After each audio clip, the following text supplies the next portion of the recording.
Another thing about prevention of ACL tears is I think parents need to be cognizant of cleats, shoe wear.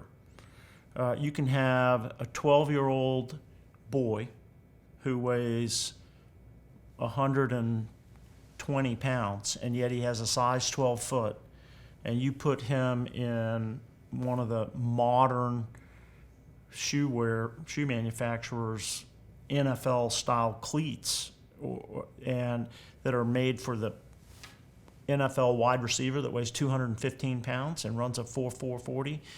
Well, that's an aggressive cleat for that kid. And particularly if you take that and you put it on turf, and so many of our high schools and youth sports are playing on artificial turf because it's easy to maintain, it's aesthetically nice, it's pretty, it looks great on film. The costs overall are good, but the rate of injuries, particularly ACL tears, is higher.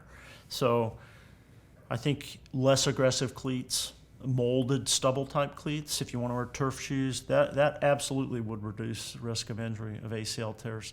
And I think there needs to be more awareness of that. There's not enough awareness in the community. Coming off of ACL reconstruction, we always transition kids back into various levels of aggressiveness of their cleats, and we encourage them to wear different cleats on turf than they do on grass. A lot of times, just for economic reasons, a soccer player might have one pair of cleats, and yet that might be fine on grass, but a little bit aggressive on turf.